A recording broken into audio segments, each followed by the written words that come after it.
All right, we're about to get into it. Hey, how you guys doing? My name's Hero. This is Coding with Strangers, and I want to talk about something.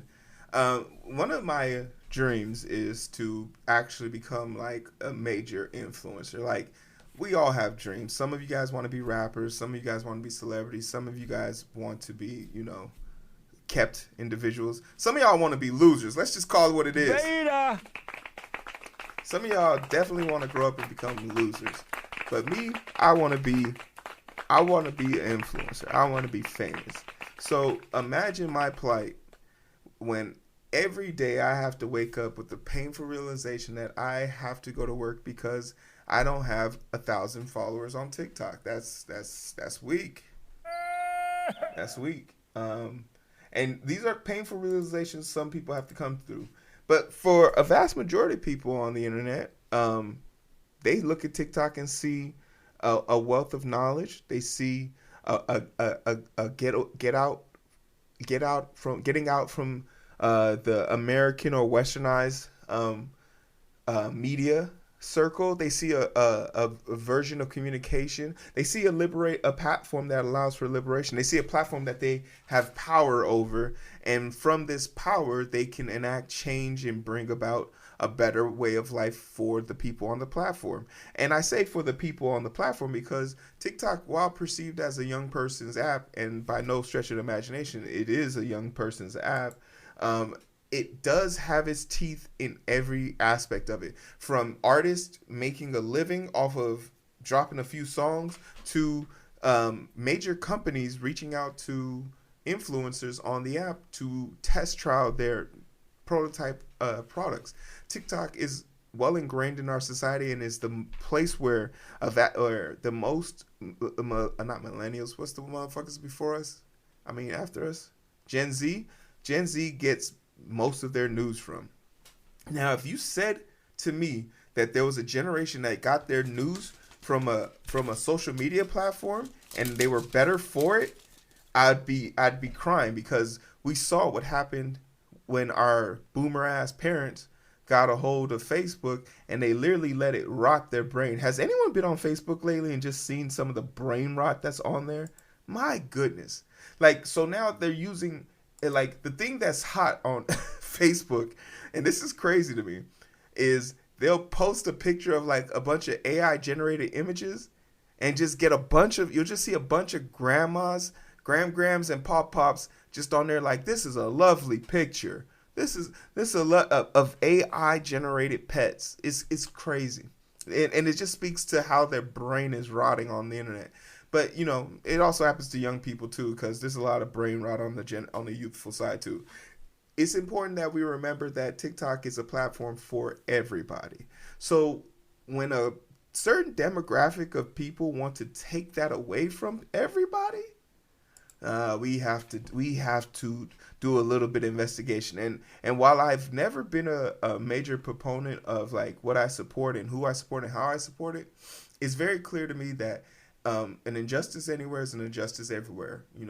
Visualize your quotes. You feel me? So let's talk about how a bunch of old ass people who have a firm grip on the government is planning to force the grandkids and force the young people to start talking to the old people again, because we're going to take away your app if you don't be nice to us. The great conundrum of campaigning on TikTok. Joe Biden faces the camera casually dressed for the U.S. president in khaki slacks, quarter zip. He jovially answers a series of questions about the Super Bowl having that day, the Chiefs or the Niners, Jason Kelce or Travis Kelce, and finally Trump or Biden. Are you kidding? Biden, the president says with a smile. The video marked the presidential re-election campaign debut on TikTok, the massively popular video app that captured the attention of 170 million Americans as of April. The video has more than 10.5 million views. Get your views up. Get your views up, scrub.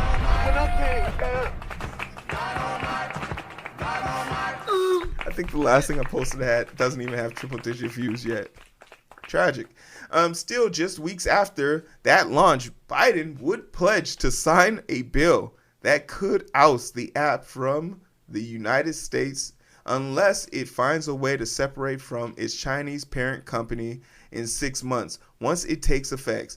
As of Saturday, that bill looks one step closer to becoming law after it cleared the House a second time as part of a foreign aid package, making it more difficult for the Senate to ignore. The push comes from the U.S. policymakers' fear that ByteDance, which owns TikTok, could be compelled by its Chinese government to hand over data on U.S. users. TikTok has repeatedly said it does not store U.S. user information in China. What do we... You want to know what's funny? What's funny is like how much effort we put into this and how interesting this situation is. But literally in the last election, Facebook sold our information to an analytics company that then used that to manipulate people and try to manipulate people in their voting habits. What is ByteDance doing? Let's say hypothetically that ByteDance is actually doing all of this shit, right? What's the difference between what Facebook, Instagram, WhatsApp, Twitter, all of these apps do? Like taking people's data is as American as apple pie and baseball at this point. Stealing people's data is literally a thing. We literally signed an espionage act that we will continue to do. For all y'all that don't know, if you have any friends or if you've ever texted anybody, if you've ever left the country and text anybody in that country and the U.S. government deems that person you're texting might be an adversary of the United States, they have the right to further spy on that person and by connection spy on you. So like this is a very weird question. Like I also did a video about surveillance and how media companies can readily identify you, about the woman who was pregnant, who was 6 weeks pregnant and was going to use it to surprise her dad and her mom. But because of the targeted ads that were sent to her mom and dad that kept telling them to buy baby clothes, they figured out that their daughter was pregnant before the daughter could tell them. Like I can find people via debt for pennies on the dime.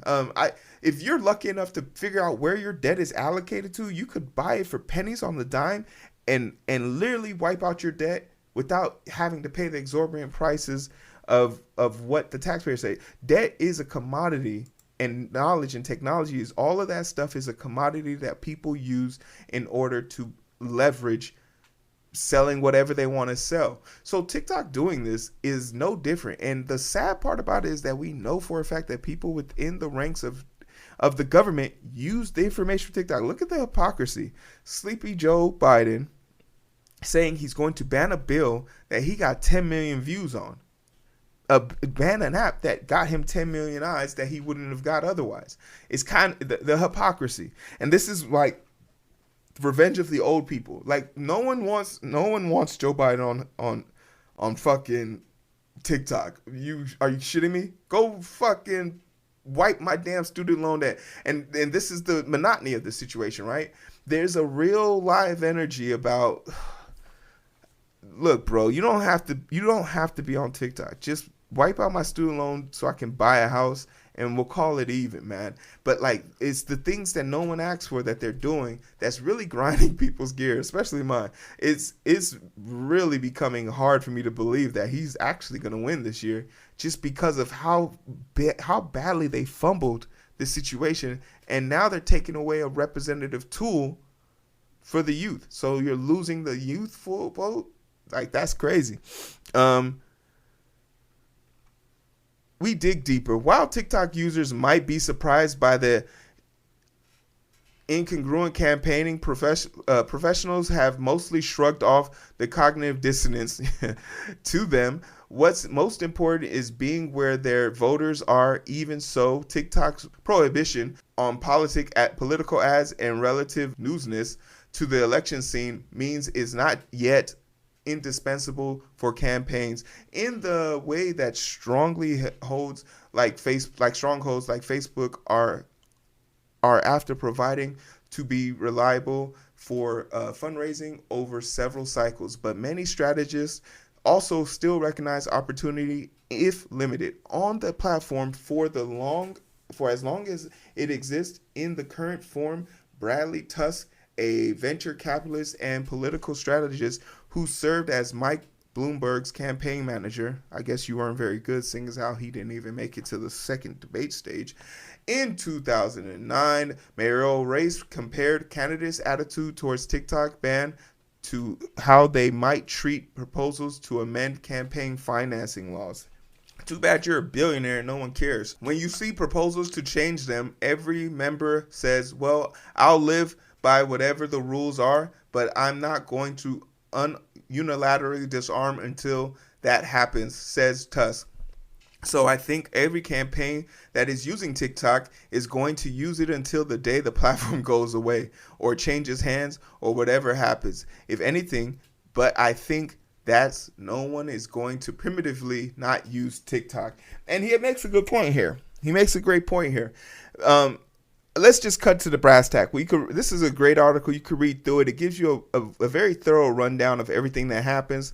But let's just get to the brass tack of the situation. Are they going to take down TikTok if no one quote unquote buys it? They can say that, but you lose a part of this that makes it possible. So the House passing it is definitely concerning because it's tied with aid that the Senate has been asking for. So there's a strong likelihood that they will have to do this, and it's going to be packaged together. So this will probably be banned. I don't think ByteDance will sell their company to anyone in the U.S. I don't think anybody would want to be responsible for that, because you're just putting yourself to legal standards where an American owner owns it now, but you still can't confirm or deny if information is being sold to China. But further from that, once again, the cognitive dissonance that the people who want to ban this app are currently shilling on the app. There's a part of me that says to myself, what's to stop China from just creating a corporate entity within America and have them buy people's data on Facebook or Instagram, Snapchat, Twitter, right? We have a bunch of foreign sanctions right now out against North Korea. But if you watch Amazon's hit series Invincible, great season, by the way, you have been supporting the dictators of North Korea, because we just got word that somehow, some way, through a shell company of a shell company of another shell company, animators were being forced or being paid to work on Invincible season 2. So this whole idea of trying to protect the kids is crazy. Saying that TikTok is a danger to our youth, and not just like a physical danger, saying that the things that are being seen there are sexual in nature, when Twitter is literally Pornhub 2.0. It's literally called X.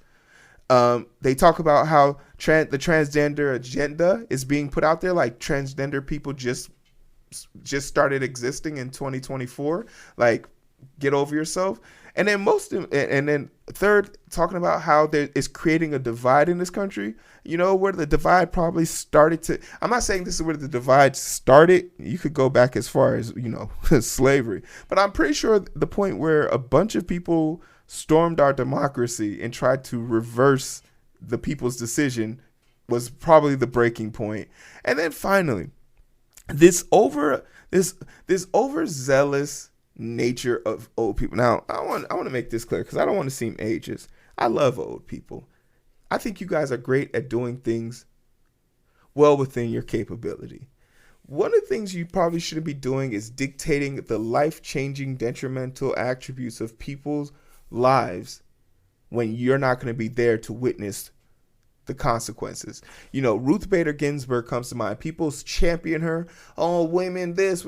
Shut up. She was a bum, and she wasted her potential and destroyed her legacy because of her ego, because she would rather died in power than relinquished it to the future, to the people. And because of that, women across the world, across the country, lost their right to choose. And that's a hard pill for people to swallow. But this is the consequences of the action. No matter how you pick it, red pill, blue pill, whichever side you're on, this is a collective cry for help and danger. But there might be hope, because where there's a group of people who want to see politics over people, we still have other means in the legislator or within the governmental properties that will give us an edge here, right?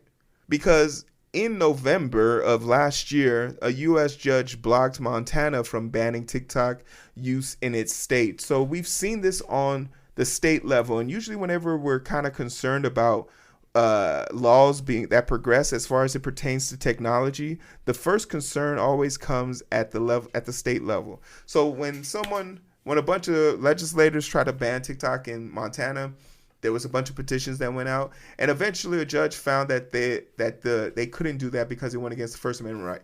The government cannot tell another company, which is treated as an individual in this country, how to run their business as long as it falls within the lines of the law. And that is why Congress had to change the law to state that this creates a bigger issue that is widespread and doesn't land in our favor, because we know of multiple people who do business across the border. This would change the language and the history for this. The better way of doing this, the better way of handling this is requiring TikTok, Facebook, Instagram, and all of these companies to be all held at the same standard with what they do with our data. But if that was the case, then the 24% of congressional people who receive money from the tech sector would lose out on their pensions, because they would have to basically write laws that actually hurt the people that pay them, instead of writing laws to benefit the people who elected them. And that is the problem that we're going to see consistently in our government when it comes to tech. If the tech giant companies are paying us, there's no reason for them to fear the people who elected them, because guess what? I could be elected today and get fired tomorrow. But as long as I pass the bill that the person who paid me to pass, I'm going to retire happy. I'm going to retire richer, happier, and be able to ignore you guys. And for 9 times out of 10, you wouldn't be able to pick me out in a lineup of your U.S. representatives, which is actually pretty shocking. The amount of people that can't pick out their state representative in a lineup, shocking. Don't feel bad. I went 6 for 7. But I believe the Supreme Court and the judicial system would be the one defense to blocking this or reversing this, because it could be made a law, but how the law is interpreted is left up to the judicial branch. And seeing as how there's an opportunity for them to have this case be put on president, you could have this law in place, but then the president of it being illegal to force a company to change hands because foreign actors might believe that data is being misrepresented is mad shocking. And once again, it falls into the line of America's history is baked into stealing information and manipulating data to get more information on people. It's as American as American pie. But that's my take on it. I appreciate you guys. Clap it. Let me know what y'all think. Can y'all get me to 1,000 on TikTok? Will it ever happen? Could it happen before they cancel it? Find out next time on Dragon Ball Z. I'll see you guys later. We love it.